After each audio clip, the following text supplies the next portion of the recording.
The following is a presentation of the Belly Up Sports Media Network.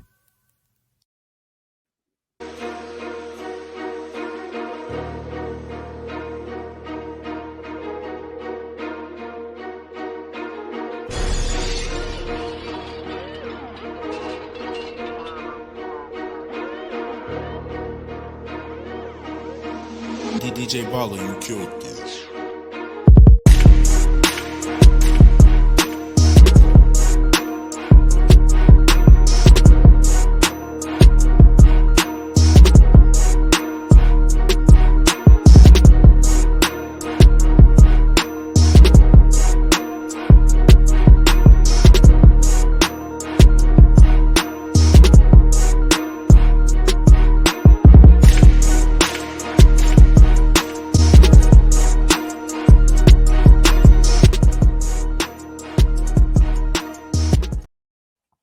Hello, everyone. Welcome back to College Football Coast to Coast. It is week 7, and you are looking at the preview show for this weekend's lovely slate of ranked matchups coming your way. As we start out every show, Tyler, we start out with the risers and fallers per usual. Well, folks, I hate to break it to you, but not much happened. One major thing happened. That's probably about it. One major thing happened. Right now, we're in a situation with the college football rankings that I don't particularly enjoy. I don't know. It's weird to me. We discussed it over on the Sports Scramble last weekend and kind of got into a heated exchange with it and everything. It's our show where we kind of get at each other and get all our anger out from the week and everything. It's a good time. So if you guys want to go check out our take over there on the college football rankings and college football as a whole going forward, you guys can go check that out on the Sports Scramble podcast. But here we are with our top 25, some teams that are in the top 25 I don't think that belong, and some that are kind of low that I think deserve a little bit more respect. But here we are nonetheless with our risers and fallers. Tyler, I'll let you take it right out the gate, man. Give me your faller for the week. Some sad news in the top 25. Yeah, I'm going to go to the biggest game here of week number 6, and that was Oklahoma and Texas. I think that one of us is probably going to take Oklahoma as our riser, so I'm going to go ahead and take Texas as the faller. I think that Texas was getting a lot of hype. They were supposedly the number one team in the country. Everyone was saying that they were the best team in the country. Now, don't get me wrong, they're still a very good football team, but Steve Sarkisian absolutely mismanaged that game. They had plenty of chances. On that last drive, they were trying to hurry it up, and they just gave way too much time for Oklahoma and Dylan Gabriel. So you got to tip your cap to Oklahoma, but I got to give Texas as my big faller. Right now, you're sitting at one loss in the month of October. You still have your college football playoff hopes are still up for grabs. The Big 12 championship is up for grabs, especially whatever happened 2 days ago between West Virginia and Houston. If you missed that, I mean, golly, if you were betting that game, I feel sorry for you. But I think that Texas, even with the loss, still controls their own destiny. But, man, I thought that this was a game that they were going to make a statement, and they didn't. So falling 6 spots down all the to now number 9. They're still in the top 10. So it's not like the sky is falling, but one more loss, so we'll knock off the Longhorns out of playoff contention. Yeah, for me, and I'm surprised you didn't take this game, but for me, it's Miami. To no fault but their coaching staff. I mean, really, to be honest, you lose that game there at the end of the game because you make a stupid decision. But I mean, who's to say that that game doesn't go to OT? It's one of those situations where like everybody can talk and say Miami had it in the bag, but I mean, what if they run it down and somebody misses a field goal, and you're in trouble. So, I mean, the circumstances of that game were questionable. To make a call like that at that point, very questionable. People are saying they're going to come for, uh, what's his name's job, and it's just like I don't think that right now Miami can afford to go through the lovely coaching carousel that they went through a couple of years ago. I just don't think that they're in that stage of their program, and you just need to take your medicine and move on. Um, Mario Cristobal, there it is. It hit me. But yeah, I just think that there's a lot of questions around this team as a whole. Losing that game to Georgia Tech was kind of a interesting one, a head scratcher for a lot of people, only because you beat Temple the week before 41-7. I mean, yeah, but at the same time, it's Temple. Temple is hot garbage. Let's be honest. So it's a situation where you really can't prepare for Georgia Tech. So they're going to keep it close with everybody in the ACC for the most part. So I'm not surprised that they won, and I'm not surprised that they kept it close, more notably. But I just I just see this Miami team taking further steps back, and it doesn't get any easier from here. So that's why they're my faller for the week.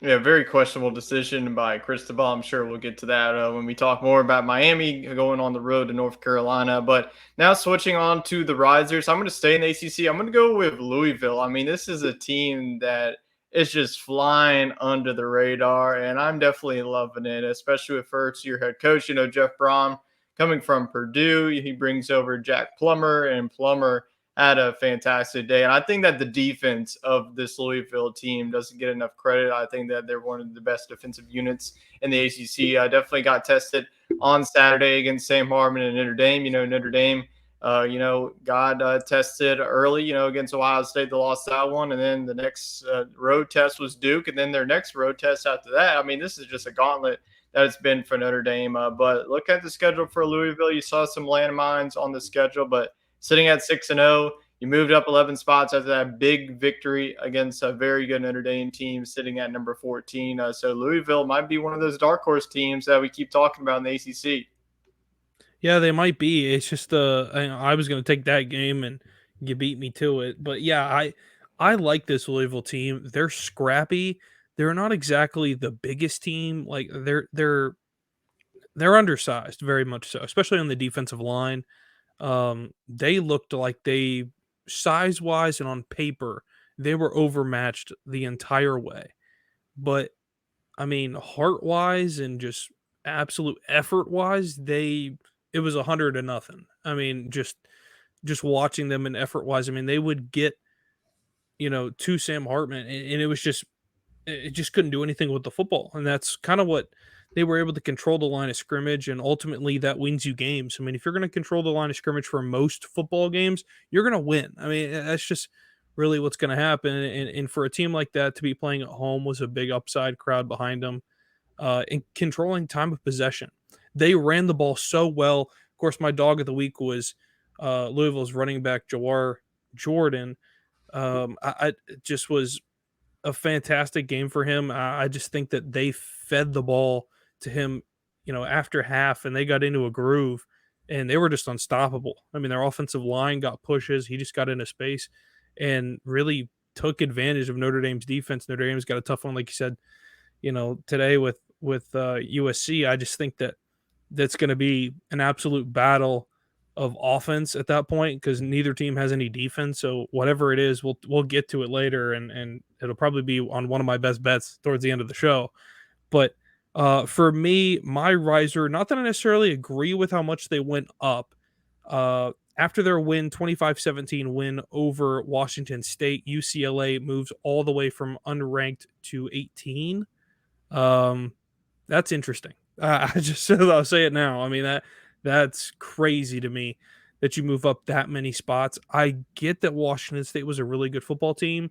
They were 13 in the country, but you also got to take it for what it's worth. I mean, they've played a couple of tough opponents, but they weren't. I mean, UCLA wasn't on the road. They were playing at home, and it was an 8-point game. So I think it's too much to move UCLA up that much. I mean, congrats to them on the win. But they've got another tough one this weekend. So for me, I don't think they're going to be ranked very long. So take it while it lasts for UCLA. But getting away from our risers and fallers, we get into our games of the week. Of course, we always started off in the ACC. First ACC game of the week is number 25, Miami. They just managed to stay inside the top 25. Don't ask me how or why, but they are. I think it's a sympathy one right there, but they are going on the road to face off against number 12, North Carolina. The Tar Heels are the 2.5-point favorite at home. Tyler, I'm going to get your thoughts on this game first. First of all, offensively, you and I both know that North Carolina is very polished offensively. Quarterback is arguably the number 2 best quarterback for the draft. What's Miami's sense to get a stop on defense? And, what's the mentality coming in off of a week where you felt like you had a win, especially at home, and now you got to go and play a really good football team in enemy territory?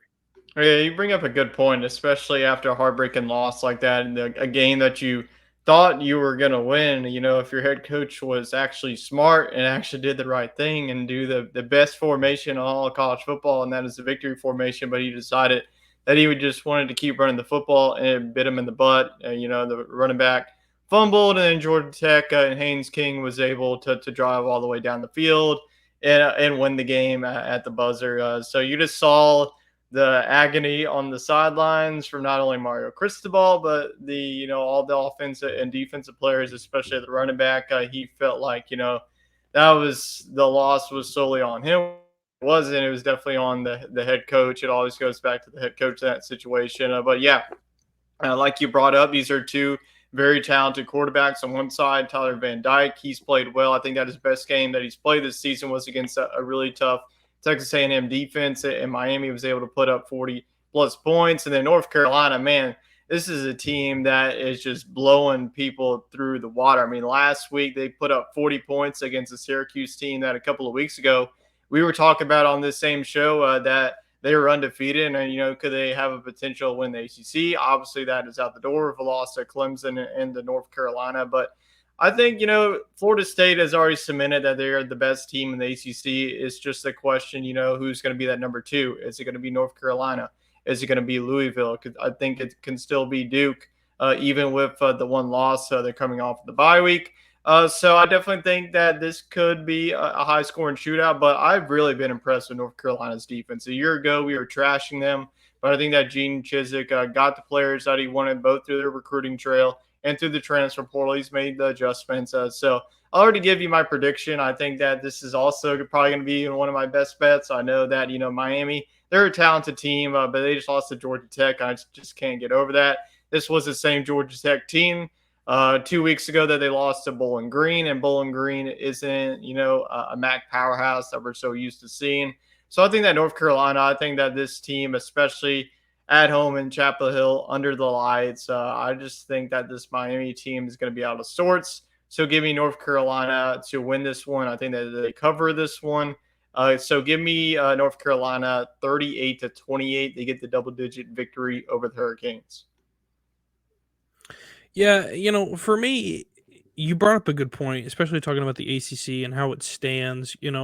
Right now, to me, it just seems like a 3-team race between Louisville, Florida State, and North Carolina. It really just seems like they're going to go at it. And, of course, they're going to play each other here down the end of the season. But, for Miami, technically you're out of it at this point. I just think that right now, anybody who's already got a loss within the conference is already out of it, because you've got a couple of different teams that are already sitting at the 3-0 in the conference and don't look to be moving anywhere else anytime soon. So it's really tough to say that a team outside of them is going to be, aggressive in any sort of way to make a push for the ACC title game. So with that being said, North Carolina, you brought up a really good point. I mean, they're playing arguably some of the best football in the country right now, pound for pound offensively. Defensively, their defense really hasn't had to strain very much at all because the offense is putting up so many points. Until you get later in the season, then we'll probably be talking a little bit more about North Carolina's defense and how they really have to stay polished. I think this is a game where you can get away with not playing fantastic defense, pressure the quarterback, get to Tyler Van Dyke just a little bit, just throw him off, get him a little uncomfortable, and let your offense go to work. I mean, that's really what it's all about for North Carolina. They have the right mixture going right now. Can they keep it going? I think they can get through this weekend just fine. I've got them putting up 42 points this weekend. I think they're going to go 42-21. They'll beat them by double this weekend. I just think Miami right now is in a state of mind right now, mentally, team speaking, where they felt like got away from them and they were in a really good place to come into this weekend to be undefeated again. And I just think that they missed their opportunity, and I think it's a letdown for them. If the coaching staff can't make a call correctly, under a minute to go in a game and just make the right decisions, how can you trust them to come into a hostile environment and win a football game against a really good North Carolina team? So that's my reasoning behind it. Um, and others might have their reasoning why Miami can keep it close. I just think that it's just there's a disconnect somewhere there in that game and in the within this team that just they haven't figured it out yet. Um, but yeah, we're both rolling with North Carolina. They're a really good football team right now, and it's tough to see anybody beating them right now until we get down the stretch of their season. Getting into our next game, let's throw it over to the Big 12 here. Kansas, K-State is, or I'm sorry, not K-State, Kansas. The Jayhawks, are the 23rd ranked team in the country. They are back in the top 25. They spent a week outside on vacation, and now they're back to work. They are the 3-point favorite on the road, visiting Oklahoma State in Stillwater, Oklahoma. This year, is interesting. Oklahoma State gets a big win last week, kind of an unexpected win by a lot of folks. I mean, coming in, they weren't the favorite. They end up winning at home. Is there any way that Oklahoma State can win this game at home? I mean, is it one of those situations where we feel like it's a Utah thing when they play at home? They're virtually unbeatable. Like, I know that they're not ranked right now, but for Kansas to be only 3 points, for them to be, ranked at this, are they giving a little bit of credit to Oklahoma State? Yeah, I think so, especially after, they got the big victory on Friday night against Kansas State. This Oklahoma State team was one of the most disappointing starts, that they got blown out by a South Alabama team. That South Alabama's been up and down. One week they lose to Central Michigan. The next week they put up 50-plus points against ULM. And Kansas on the other side, they're sitting at 5-1. They're right there in the mix, especially with all the chaos that's been going on in the Big 12. Oklahoma's the only undefeated team in that conference. So this is definitely a huge game for Kansas. And this is just a momentum builder for Oklahoma State. They're sitting at 3-2. They already had their bye week. Meanwhile, Kansas has been dealing with a quarterback injury. We haven't seen Jalen Daniels in the past 2 weeks. Has been Jason Bean. He's been the starting quarterback. He was able to really have great success against UCF. They absolutely blew the doors off of UCF last week. They put up 50 points. I expect this one to be a high-scoring shootout. I think that Oklahoma State's offense, like I mentioned, was off to a slow start. I think that they were finding their identity. They're able to find their identity against Kansas State. We'll see if they can continue that momentum against Kansas. I think that this is going to be an absolute bar for both of these offenses. This challenge, but I'm going to pull off the upset. I have Oklahoma State and Stillwater. Stillwater is always a tough place to play. Don't get me wrong. I think that Kansas, we always talk about them here on the show. We love the Jayhawks, but this is definitely a tough environment to go into. So I'm going to go for Oklahoma State winning this one 35-34. I think it would not surprise me if this comes down to like a game-winning field goal or something wacky, because this is what always happens in a Big 12 matchup like this. But I just have a feeling that Oklahoma State, they were able to get back on track. So give me Mike Gundy and the boys to pull off the upset against number 23 Kansas. Yeah, I mean, for me, it's one of those things where I have to trust Kansas only because they're 5-1. Their only losses to Texas. We know that Texas was a really good football team. Um, you know, and still I think are considered a good football team right now. They just ran into a buzzsaw of Oklahoma last weekend. So I think that Kansas can bounce back. You get a big win in a blowout over UCF. Welcome to the Big 12, UCF. And it's a situation where I think you just have to refocus. Your backup quarterback is just as good as your starting quarterback, I feel like, at Kansas. You have a 1-2 punch that's arguably unbeatable in all of college football there as far as quarterbacks go, 1-for-1 right there. You move them back and forth. They really play off of each other. And it's impressive to see that, especially at the college level. So for Kansas, I think it's just a rotational thing into the next week here. You go on the road. This is a tough environment, like you said, to play. This is very difficult to play. One of the toughest ones in the Big 12, I think, if not the toughest in the Big 12. It just seems like it doesn't feel like a trap game to me. That's the only thing. Oklahoma is at home. Their big win last weekend. I get it. But here's the thing, K-State's kind of on the down. They're on the decline, it feels like, just watching them play the last couple weeks. So for me, that win last week really wasn't that big of a surprise. I mean, I wanted to stay away from the game entirely as far as betting odds went and everything, just because it felt like a game where it's just too close to bet. But for this game here, I just think that Kansas can, if they can control the line of scrimmage offensively, I think they can get the job done, run the ball well in this one. I think they can easily get the win here. I think they can cover the 3. I think they can win by 10 ultimately here. It'll be a close game, I think, throughout, but I'm going to go 30-20. I've got Kansas winning this one on the road to get to 6-1 and still be in the hunt for the Big 12 championship game. Getting away from this one to our absolute sleeper of the weekend. Folks, grab your pillows and blankets and take them up to Camp Randall here because Iowa, the Hawkeyes, are headed to Wisconsin to face off against the Badgers. The Badgers are a 9.5-point favorite at home in Camp Randall. The most exciting thing will be the jump around in this game because that's about it.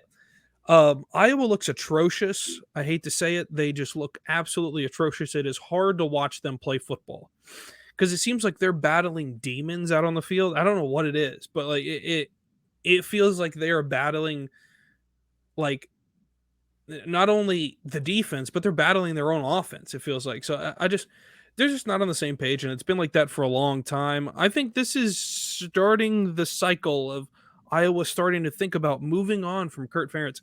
I just think that it's time to reset as a program entirely. Let's get a new person in there, get the ball rolling in another direction other than this direction. On the other side of the ball, well, Wisconsin's already started that. You've got our lovely friend warming the chair up there, Luke Fickell. I think that he is a good fit for that program. It's going to take time to develop the Wisconsin program. Wisconsin is playing at home. Iowa doesn't stand a chance in this game for me. I think Wisconsin wins this game by 14. I think they can win this by 2 touchdowns. I think it'll probably be a 2-touchdown game probably throughout. I think Wisconsin can get up 14-0 and pretty much ride the ship to a W here. I'm going to go 21-7. Congratulations, Iowa. You score a touchdown. I don't know how, but maybe defensively, but it's very hard football to watch, and this game is going to be one I don't think many people are going to pay attention to, just because it's hard to watch.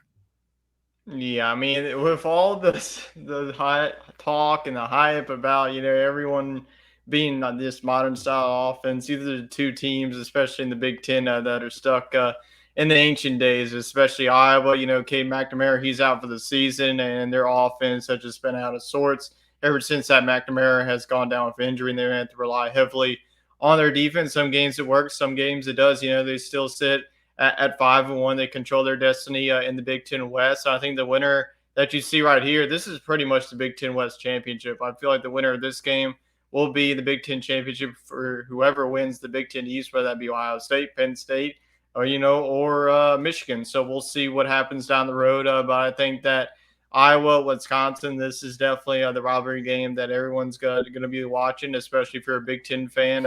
But Wisconsin, like you mentioned, I just think that their offense just has all the firepower in this matchup to really pull away in this one. Tanner Mordecai, the SMU transfer quarterback, he's been sensational. Braylon Allen, we know what he's capable of. So I just don't really expect this one to be close. I think that the line is really right at it. I think that Wisconsin wins this one pretty handily in a defensive battle, 24-10. I just haven't really been impressed with Iowa. I know that they're 5-1, but this is their biggest test yet, especially in Camp Randall. Jump around is going to be going on. I think that Wisconsin is in need of a big victory, especially in conference play. They're undefeated. They're 2-0. Their one loss is to a really good Washington State team. So I think that Wisconsin is going to get a big statement. And I think, like I mentioned, I picked Wisconsin to win the Big Ten West in the preseason. So I'm not going to go away with that. So give me the Badgers. Yeah, interesting game there. Moving on to our best game of the weekend. Yes, let's go. Finally, some good football. Number 8, Oregon is going on the road to face off against number 7, the Washington Huskies. The Huskies are a 3-point favorite at home. Excuse me. This would be a fantastic football game. I think it is the battle of Bo Nix and Michael Penix in this one. Who's going to score the most points defensively? I just don't see a lot happening in this one. Oregon's defense has improved tremendously, and I think that's where Oregon can win this game here is defensively. If you can get to Penix, get him out of the pocket. But here's the only problem: Penix is comfortable outside of the pocket just as much as he is inside of the pocket. So I think that you kind of run into a buzzsaw when it comes to Washington football because they're so multidimensional that it makes it really difficult defensively to play against Washington. Biggest thing here, Bo Nix has to get off to a good start. I think the one spot that Washington is good at is going to be that front 7 defensively. Secondary wise, I don't think they're there yet. But front 7, if they can get to Bo Nix, then things can start to happen. I think that it's kind of interesting to see defensively how these teams are going to develop. Offensively, I just think they're miles ahead of the rest of the people in the Pac-12. And I think that's where they space themselves out and why they're both ranked so high, because they have no problem scoring points offensively. It's defensively where we see a little bit of issues. But you iron this out throughout the season. Defense gets better. But this one's going to be really close. I think it's really down to the wire. The 3-point line, this is kind of interesting, but I feel like Oregon can cover it. It's kind of weird. It feels like a 1-point game to me. So let's go 31-30 for the purposes of this, which is, I'm sure 61 points is definitely under the under, because the over under is 66 points. So it's going to be an offensive shootout, I think. So it's just a matter of who's going to score the most points in this one. Yeah, I'll definitely be tuned in this one because this is going to go a long way of who's going to be in that Pac-12 championship. And honestly, whoever wins this one is really going to be in a good spot to get into the college football playoff. These are two very similar teams. Not really, Oregon hasn't been testing. They've just been bulldozing through people, saying Washington, the closest game that Washington played was a road game against Arizona. But Arizona has been one of those gritty teams in the Pac-12 that you just don't want to see on Saturday. So these are two of the most prolific offenses. I think that whoever wins this one is all automatically going to be on the pedestal of the Heisman race, especially, with Bo Nix, the way that he's been playing, and Michael Penix. He's definitely been the best quarterback this season. So I think, both defenses, they're definitely going to be challenged. This is going to be two of the best offenses in the country going at it. So I think that at least this is going to be a game that goes into the 30s. But I think whoever wins the turnover battle is ultimately, I think, who's going to win this game. So this is a tough environment. It's never easy to go into Husky Stadium. I think that this is going to be an outstanding environment. College game day is going to be there. So definitely tune in this one if you're a college football fan. The Pac-12, this is going to be their last ride, and they're giving us 3 pretty dang good games, this weekend. And also it's been a really good season for them. So I am going to go Washington. Washington was my team that I thought that was going to take the Pac-12 championship. So I'm going to continue sticking with my preseason picks. I still believe in this Washington team. Michael Penix, I think he's going to have a dominating performance to really separate himself in the Heisman discussion. So give me Washington. If I was a betting man, I probably wouldn't touch this one. Oregon and Washington always comes down to the wire, especially to the field goals. So I'm going to go Washington winning this one exactly by 3 points. I'll go 33-30, take the Huskies at home. Yep, moving on to our next one here, Pac-12 versus Independent. right here. Number 10, USC. They have hung on somehow in the top 10 after all of their struggles and everything. They're still undefeated. Just a weird football team right now. The Trojans are headed to South Bend. South Bend feels like the absolute honing ground for just craziness right now. And they're playing against number 21, Notre Dame. They're playing at home. Notre Dame is the 2.5 point favorite, even though folks they're ranked 11 spots behind the USC Trojans. I this game, dude, I don't know. Like it's kind of like the last game. Neither team is going to have any lick of defense. Whoever can score the most points in this game will win the game. So I'm going to put my paw up and I'm going to say that USC can score more points than Notre Dame. I don't know. The only saving grace is Notre Dame is playing at home. Maybe they'll get some stops. I think this is the best team that USC is going to play to date this season. Will we really get to see a good USC football team, or will they get behind early and it's too late? They can't come back. For me, they struggled against Arizona. You win in a triple overtime game. That's embarrassing. But yeah, I think that touchdown Jesus in South Bend itself is going to be enough for Notre Dame to get a win. Even though I think USC can score a lot of points, I think Notre Dame, if defensively they can get a couple of stops and turn this game around. 2.5 points. I think Notre Dame can cover that to get the 3. A lot of points in this one for the most part, considering the two teams. Let's go 38-35. And I think it really comes down to last possession. And I think Notre Dame can kick a field goal, win this game, and get out of here with a win and somehow stay in the top 25 as a 2-loss team.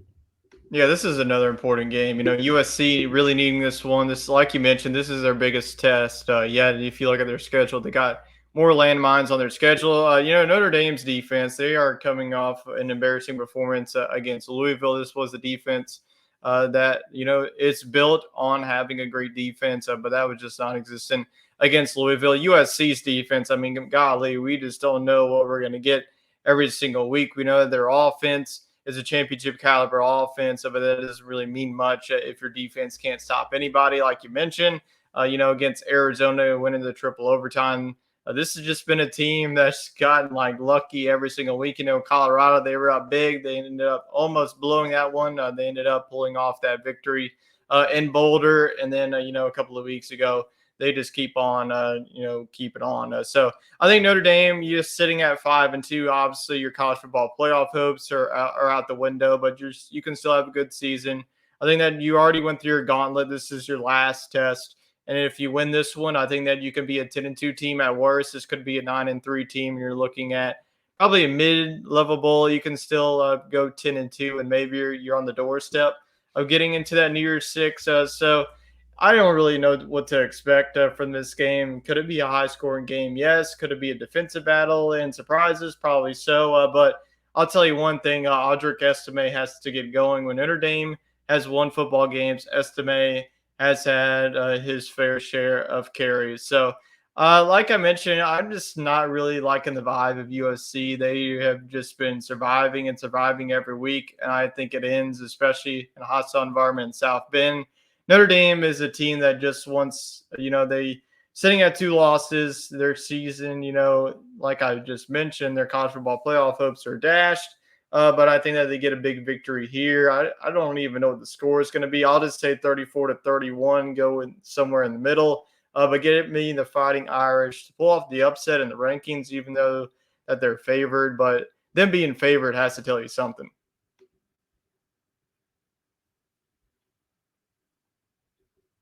Well, it's one of those where I think it's really hard to gauge this football game from where it stands right now. Yeah, just it's a difficult game. It's going to be a fun game to watch, I think. But betting wise, I just think you got to stay away from it because you just don't know what can happen right now. Getting away from this, we'll stay in the Pac-12 again. We got too many good Pac-12 games. This is the last Pac-12 game, folks. So we will get back to the East Coast shortly. But this flight continues out west in number 18 UCLA. Like I said, questionable ranking. I think that the Bruins are there at the 18, coming from unranked. They are headed over to the lovely state of Oregon to play against the 15th ranked Oregon State Beavers. Beavers are a 3.5 point favorite at home. Here, I'll make it quick. UCLA got lucky last week, I think, with a win. Luckily, they were playing at home. One possession really changes that entire football game right there. It could go the other direction very quickly. Oregon State is no mistake of a football team. Here's the reason why. Offensively, they're a polished football team with a quarterback that is well seasoned on the other side of the country. Defensively, this is the best defensive team in the Pac 12. The best defensive team in the Pac 12. I just think there's pound for pound nobody that can match them defensively. I just think that it's such an upside that UCLA is going to have problems moving the football in this one. Washington State really doesn't have that great of a defense. This one here will be very, very interesting to see how many points UCLA can actually score against this Oregon State team. I think that it's not far-fetched to say that I don't think they're going to score more than 17 points because Oregon State, I think, can amount to something in the 30s. Yeah, I've got a blowout in this one. I just don't think UCLA is going to be able to compete with Oregon State. So I'm going to go 35-17 in this one. I'm going to take Oregon State and the Beavers big time. Beavers making a statement. I like it. I was on UCLA last week. I call that upset. I just knew something was in the water. But Oregon State's been our team from the start, and we're going to take the Beavers. I think that the Beavers, especially at home, I'm really going to be excited to watch this quarterback battle. Dante Moore, he's a freshman, 5-star recruit, a lot of expectations. And he's had some ups and downs with a freshman that you're going to have to do that. But DJU, this has definitely been an impressive performance for Oregon State. They rely heavily on their running game. I think, like you mentioned, this is going to be two of the top defenses. UCLA's defense that really come to play these last couple of weeks, and then Oregon State's defense. Man, they've just been an absolute pressure heater on the defensive side of the football. So I think that this is going to be a defensive battle. But I do think that Oregon State in Corvallis is one of the toughest environments in the Pac-12. I mean, these Pac-12 teams have to go through an absolute gauntlet. I mean, UCLA went from Utah to Washington State, and now you have to go on the road to Corvallis to Oregon State. So I'm just going to go with the home team, the Beavers. Really like their head coach, Jonathan Swift. He's doing a fantastic job with this program. So I said that Oregon State was going to be one of my dark horses. I'm going to stick with it. I think that DJU and the squad gets it done. Give me the Beavers to win 23-14. Like you mentioned, I think that they also lay down the hammer and make a statement victory over UCLA. Yeah, absolutely. I'm glad we both agree on that Oregon State football team. We haven't disagreed very much with them at all in the past year or so. Moving away from this one to the SEC down south, or not really down south, kind of, I don't know what you call it. It's not really the South. I don't like when people call it the South because it's not really the South to me. Kentucky and Missouri are not considered the South to me. Just weird. Because, right above them is, hey, let's go to Indiana where it's not the South, or Ohio where it's not the South, or, anywhere. Illinois is not the South. So, yeah, these teams are in the SEC by default. I think they should move on after this year, if you want my opinion, because I think there's some better teams coming in. They're going to put up a fight. Although, mark my words, I am surprised by both of these teams this season.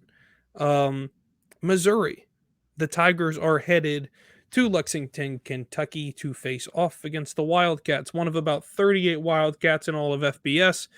Where do they amount? What do they amount to? Is the question in this one. Here's the deal. Missouri's offense is so good that it's scary to watch. I am absolutely just shocked by how well they move the football. Mark my words, their wide receiver that they have, Tyler can probably give you some more insight because of he's on SEC Talk and he knows all the ins and outs of this Missouri football team. Their wide receiver, that guy should be on the Heisman list. I think that guy could be sitting in one of the 4 spots at the end of the season for the Heisman Trophy.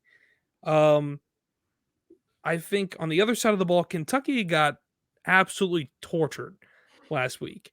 And they got lit up by a Georgia team that, for all intents and purposes, wanted to show the country that they are still the number one team. Uh, um, this is a game where I think Kentucky's at home. Had they played at home last week, I think it's a little closer football game against Georgia. Missouri has a explosive offense. I think Missouri can win this football game. So for Kentucky to be the 2.5 at home kind of surprises me. I've got Missouri taking this one. Yeah, I'm going to go 31-28 in this one. I think they're going to cover that 2.5 to get it to 3. But they just have a lot of offense, and it's impressive to see how good they move the ball in the changes that have come along the way in the last couple of years. Yeah, these are two teams that are looking to bounce back. One team got absolutely blown out in Kentucky against Georgia. Georgia showed us why that they're still the number one team in the land. And Missouri coming off of a 10-point defeat to LSU. Missouri absolutely controlled that game in the first half, and they just went away with their running attack. So I think that, Missouri's offense, like you mentioned, they're one of the best in the SEC. Brady Cook, he's really been playing with his hair on fire. Cody Schrader, he's also been playing pretty well. And then, like you mentioned, Luther Burden III, he's one of the best wide receivers in the SEC. And if the Heisman Trophy wasn't, only a quarterback award, I probably would give him my vote. He's definitely been outstanding for Missouri. But Missouri's defense has been up and down, up and down. Their pass defense ranks as one of the worst in FBS. Kentucky, on the other hand, Devin Leary, he's had his ups and downs, a transfer from NC State. But they rely heavily on their running game. Ray Davis has had some monster games, most notably the Florida game where he had over 270 yards rushing. And Kentucky's defense, they're good one week, and then I don't know if it's just Georgia that they're being good. I don't know. I just can't figure out this team. Kentucky, they do this every year to us. They start off 5-0. They get to Georgia. They get blown out. So they're still sitting in the top 25. They're ranked number 24. This is a tough one to gauge, too. It would not surprise me. This could go either way. This rivalry game is like back and forth and back and forth. But I'm going to go Kentucky winning this one pretty close. I'll say 28-27. I just don't know. I'm just throwing out scores. This is one, nonetheless, is going to be very close. But I'm going to give the advantage to the Wildcats. Last game on the slate, the best of them all. Tyler and I are so excited. Tyler put both of us up here on the screen for this one. Wyoming and Air Force. This is a fantastic football game. I'm so ready for this. Wyoming coming off of an upset win to me last week. It was. They are unbelievable. And I'm honestly shocked with how well they play. Something's in the water in Laramie, Wyoming. I don't know what it is, but it's weird. It's creepy. I don't know. On the other hand, nothing can stop the U.S. Air Force. Like, nothing can stop them. And it's just one of those things where they are the hardest hitting, most aggressive team in all of college football. They go in with, like, balls of steel and just absolutely just run people over. It's so neat to watch them play football. Like, they don't have any care in the world. They just go at people. They're like a polished team running, offensively throwing the ball. They don't throw the ball very much. So basically, if you stop the run, you can win a football game. But here's the problem. Nobody has been able to stop the run yet this season against them. They are the 11-point favorite at home. I don't know. 11 seems a lot against Wyoming. It really does. With how well they're playing. I'll give the Cowboys the benefit of the doubt with the 11. I think that they can cover it. I don't think the Cowboys are going to win this game just because I think Air Force is a very impressive football team to me. I think this game is probably going to be somewhere in the 20s, I think. So let's go 24-21. Let's take Air Force to win by 3. I just don't think that Vegas has given Wyoming enough credit for how well they've played this season. I think that Wyoming very well could be a ranked football team. And I think that surprises a lot of people. But both of these teams, Tyler, you could make excuses for both of these teams to be in the top 25 for college football.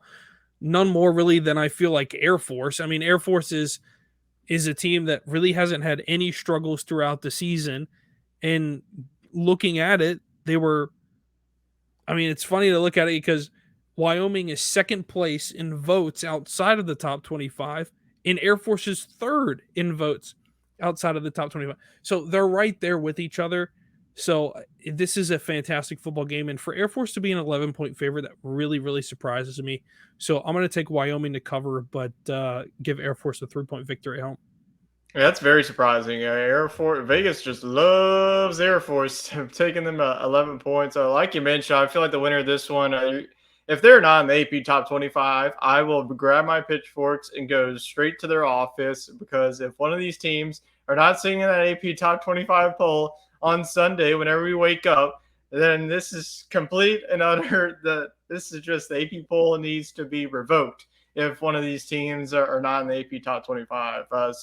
Wyoming, if you would have told me that we would be talking about this team 3 out of 7 weeks on the show, you'd be absolutely insane. We were picking against them, and every week 1 we had them getting blown out by Texas Tech. What happens? Wyoming pulls off the upset.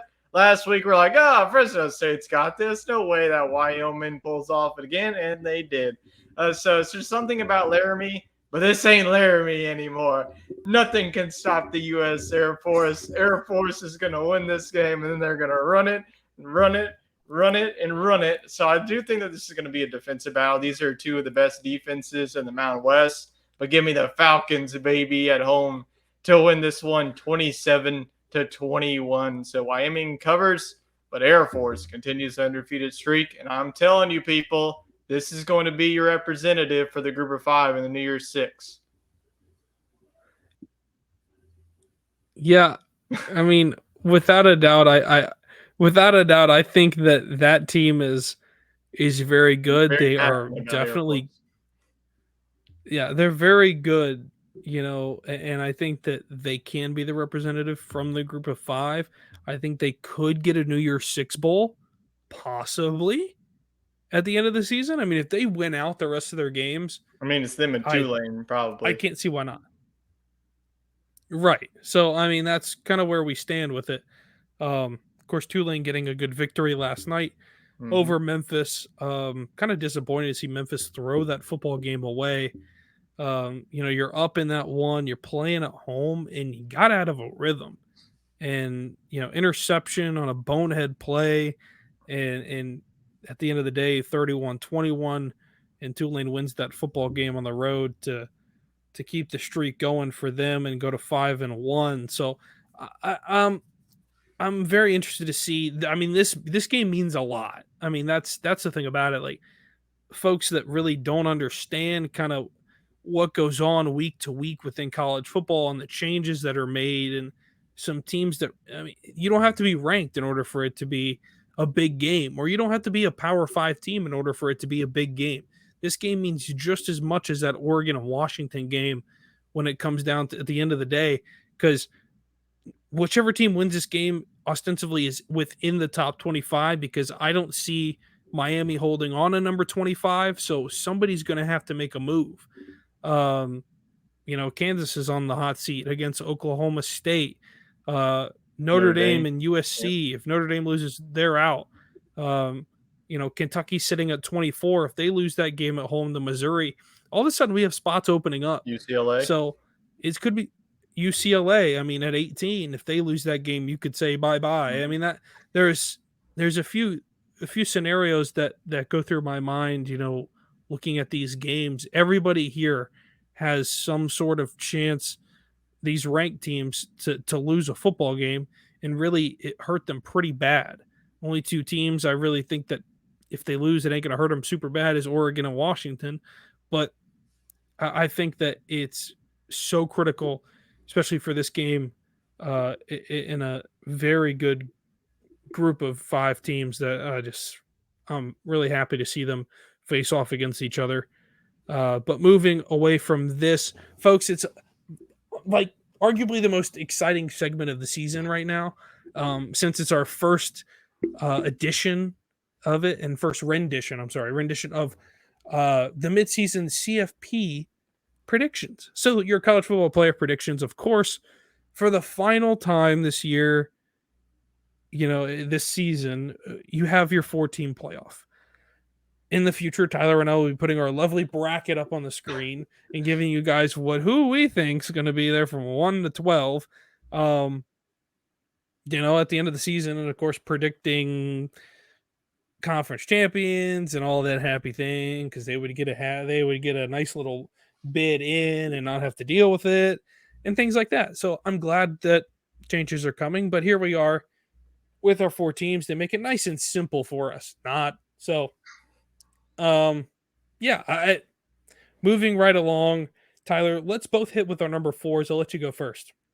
I tell you what, I'm just getting a headache thinking about how we're gonna pick 12 teams next year. It's just gonna be absolutely insane. There's probably gonna be one or two. There's gonna be one loss. There's gonna be 2 loss. Is there gonna be 3 loss? Who knows? But we'll worry about that next year. But number 4 is going to be the Michigan Wolverines here. I think that I'm not gonna actually gonna spoil it. I'll save it. But I think that Michigan, I have this team being 11-1. I'm not going to say that the team that they're going to lose to, but it's going to be on the road. Michigan hasn't really been tested. They're going to be tested. They go on the road in a couple of weeks, and then they have the game to end the season. We'll see if they can continue their recent dominance against Ohio State. But I think that Michigan, they're just taking care of business. People can say, they haven't really played anybody, but a good team is, like Michigan, they're doing what they're supposed to do, just taking care of business. They just blew the doors off of Minnesota on the road. They get Indiana today at big noon. I expect them to win that one pretty convincingly. Indiana is pretty bad. So I think that Michigan, even with the road trip coming up, and then they get Ohio State at home. So that's definitely a big key. So give me Michigan as my number 4 overall team. Yeah, for me, I'm the king of having 4 teams in there from different conferences, so I'm going to continue that trend. For me, number 4 is an interesting spot. I'm going to put Washington at 4. I think Washington gets a win here. I think Washington has a chance to represent and win the Pac-12. I think they have the best chance for me, in my mind, to win the Pac-12. I think Pac-12 is probably the 4th team that gets in right now, just due to strength of schedule and kind of how the committee views it. The Pac-12 really hasn't gone very high in the past in rankings as far as college football playoff goes. So for me, I think Washington can be that 4th team. I think they're good enough offensively. Defense needs to clean up some things, but I think that they can prove that today. I just feel that they're the most polished team in the Pac-12, and I have to put a Pac-12 team in there in order to make it feel right, to sleep at night type thing. So for me, that's why I put the Huskies there at number 4.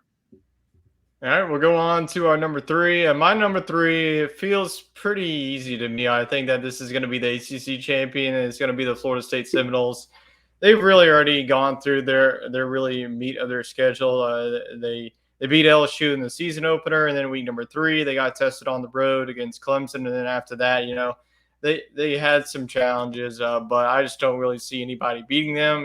They do face off against Duke. They face off against Miami. The way that those teams have been looking at it, they take care of business, and whoever they face in the SEC championship, whether that's North Carolina, Louisville, I think that they take care of business there. So I think that this is going to be an undefeated team by the time that the season wraps up. So give me Florida State being my number 3. Yeah, I totally agree with you. I'm going to go with Florida State as well as my number 3 for the same reasons that you mentioned. I just think they're the most well-polished team in the ACC. It would be very difficult for me to see Louisville win out the rest of their games this season, knowing what's in the mirror behind them, what's ahead of them. I just think that North Carolina could be a situation where they slip up. North Carolina's not completely safe. Florida State just looks like the best offensive team and most prepared team to this point right now in the season. And that's why this is the first rendition of it. I mean, a lot can change, from week to week. And of course, over the weekend makes those changes. But for right now, I think Florida State, until something crazy happens, until somebody goes in there and shows that they can be beat, they have to be the number 3 team for me, because I think they're the ACC champion in my mind right now, and Mr. ACC has to continue. So I got to do something with it. So Yeah, I think Florida State is it's got to be the clear cut number 3 for both of us. Yeah, well, let's go on number two. And man, number two was definitely tricky for me. It ultimately came down to two teams. I'll say it's the Big Ten, the Pac-12. I was very high on Washington coming into the season, and the more I think about it, I think just the Pac-12 is going to beat each other up. The way that this schedule really sets up, Washington gets Oregon at home if they survive that. Well, in a couple of weeks, they have to go on the road to USC, and USC faces Notre Dame.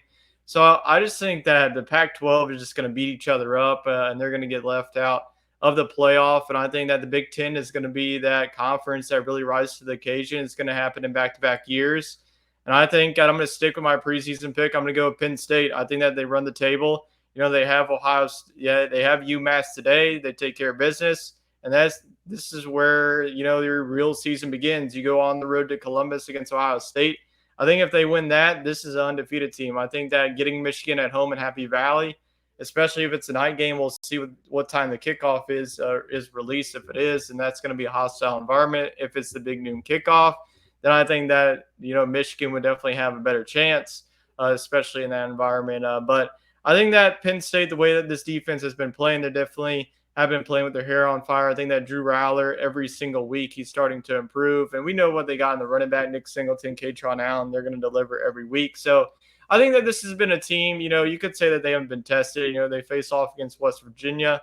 West Virginia is going to be one of those teams, that's not going to compete for a Big 12 championship, but they're going to be a team that, it's been up and down season for them. And then outside of that, Penn State hasn't really been challenged. So I think that Penn State, it's probably going to be a 12-0 or 11-1 team. But I think that James Franklin, this has been a team, they've been, one player away from getting back to the Big Ten championship. I think that they do that and they get back to the college football playoff for the first time. So give me Penn State as my number two.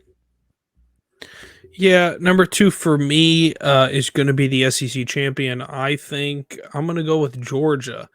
And do I think Georgia can be undefeated at the end of the season? Yes, I think they can. Here's the difference, though. I just don't think strength of schedule is good enough for them to be the number 1 team in the country at the end of the season, because I think an undefeated team will probably represent as the number 1 team in the country when it is all said and done. I just feel that strength of schedule is it's massive. It really is at the end of the day. And if your strength of schedule is in the lower half of college football, I don't think that you can represent as the number 1 team if there's somebody right behind you that's gonna win out the rest of their games. Then I'm sorry, you're gonna get pushed down the list. It just is what it is. Georgia has not faced I don't think they've faced a ranked team all season. And that's the weird. Yeah, and that was kind of a pity ranked team at the end of it all, really. I mean, so it's pretty bad for me, I think, because all these other teams that we've mentioned either have or will play a higher ranked team that they have all season long. So for me, that's a big red flag when it comes to Georgia. So for me, I think Georgia can win out their schedule. If they slip up and they lose a football game, I don't think they're in the top. I don't think they're in the college football playoff because of the strength of schedule. But for right now, I'll give them the benefit of the doubt and put them at number 2, just based off of past success and seeing them railroad Kentucky last week. So they're my number 2 team. And they're going to be my number 1 team. I think that Georgia is going to go 12-0. I just think that their schedule really sets up nicely for them. They get Vanderbilt today. That'll be over by the half. So I think that, the really big main challenge that they have remaining is on the road to Tennessee. That's their big road test. Outside of that, they should, take care of business. They still have to play Missouri, but they get Missouri in Athens. So I think that they'll ultimately face off against Alabama in the SEC championship. They'll take care of business there. So I think that Georgia is just going to be back where they are. They're going to be the number 1 seed, and they're going to pick to play in the Sugar Bowl, and Georgia fans are going to take over that stadium. So I think that Georgia, they're sitting really nice coming off of a big victory against Kentucky, and that momentum will continue to yet another number 1 seed. Yeah, for me, I've got Penn State at the 1 seed. I think Penn State can win out the rest of their games this season. Mhm. You've got 2 tough tests. You've got Ohio State, who's going to be a noon kickoff in Columbus, and you've got Michigan, who's going to be playing. You're going to be playing at home against Michigan, in a game that I think Michigan is going to be overmatched with the environment. Michigan hasn't won in Penn State in quite some time, and it feels like this is going to be another year where Penn State can win another game at home, and it just feels like Penn State has Michigan's number in Happy Valley, and vice versa when they go to Ann Arbor. So for me, it's just difficult. Home field advantage is huge in the Big Ten, and I think this is the biggest advantage, I think, for Penn State. You pack it in there with one of the biggest stadiums in the country, and it makes it very difficult, I think, for teams to compete with you when you're playing at home. So for me, Penn State's at number one, like you said. For your number two, that one missing piece, I think, for them was Drew Aller. I just think he controls the football game with every pass, every handoff, and is really a very mature quarterback for where he's at, in his college career.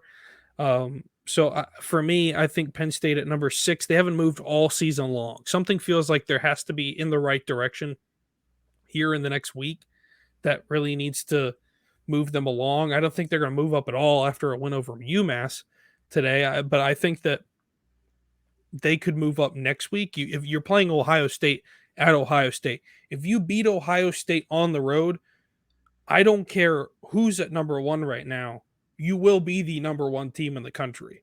That's my view upon it.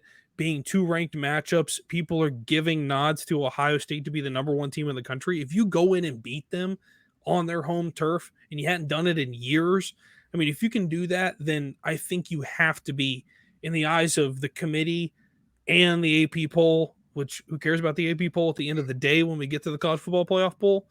But I think that if you beat them, I think that you can be the number 1 team in the country, and you should be the number 1 team in the country because you beat a good team and you haven't had any problems all year long. So that's the thing there. I think 3 of your it feels weird that Ohio State probably only drops a couple of spots if they would to lose that game. So, you still could have 2 Big Ten teams in the college football playoff, like you mentioned, and that you have in your college football playoff. And it's been that way for some time. But I think that's just a credit to the Big Ten, to the Big Ten East at least. The Big Ten West is just no match right now, and that's the issue. That'll change again next season, because let's break it down. Next season, if we look at it, the SEC would have 1, 2, 3 teams that are in the top 10 that would be from the SEC. If this was next year down the line. On the flip side, if we're looking at the Big Ten, we've got Michigan 1, Ohio State, Penn State, Washington, and Oregon. So we're talking 5 of the 10 teams in the top 10 in the AP poll right now would be from the Big Ten. And I think that's a push to get more competitive teams in the Big Ten, and it's good. I like to see it, and it's going to beef up the competition, and it's going to make teams really become recruiting powerhouses and teams to really put that next step forward and show that they can compete on a whole new level. But with that being said, I think Penn State's my number 1 team. I just feel that they're waiting to be unleashed right now, and that's the one big thing. And it's like a dog on the leash, just let him loose and just go get him. And I think that step is there, because pound for pound, Ohio State's defense just doesn't look right. For me, they just don't look right because Maryland was able to move the ball pretty well on them, and that was it wasn't a surprise to me because I felt like Maryland's a pretty good offensive team with an experienced quarterback. But I think right now at this juncture, they're just a step behind defensively, and offensively you're really young, and it's just it's in a lull period right now. And Ryan Day just doesn't look comfortable with the state of where things are, as much as they say. Following Big Ten football for as long as I have, something seems off with this year, and it's just different from other years. I know PJ Fleck came out and said that Michigan's the best football team he's ever seen since his coaching career started. But it's hard to say when your team was no match for Michigan and not even on the same level and you got just railroaded at your home field. I think he's just giving them a little bit too much credit because they really haven't played anybody all season. They haven't played anybody all season long. All three of these teams, for the most part, other than Ohio State, who barely squeaked out a win against Notre Dame. Well, that win doesn't look very good anymore, considering Notre Dame's a 2-loss team and could be a 3-loss by the end of the day today. So there goes the strength of schedule when it comes to things like that. So, yeah, a lot could change here in our midseason CFB predictions, of course, and a lot to talk about, of course, going forward.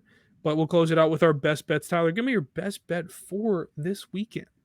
Yeah, my first one's going to be in the ACC. I'm going to go with North Carolina covering the 3 points against Miami, like we mentioned. I think that we're both in agreements on this, that especially after Miami's performance against Georgia Tech, take North Carolina, especially at home, to cover that 3.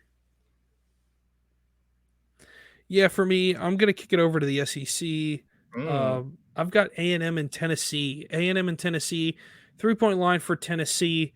For this one, they're playing at home. I think that they can cover the 3-point spread against A&M there. Tough place to play at Neyland Stadium.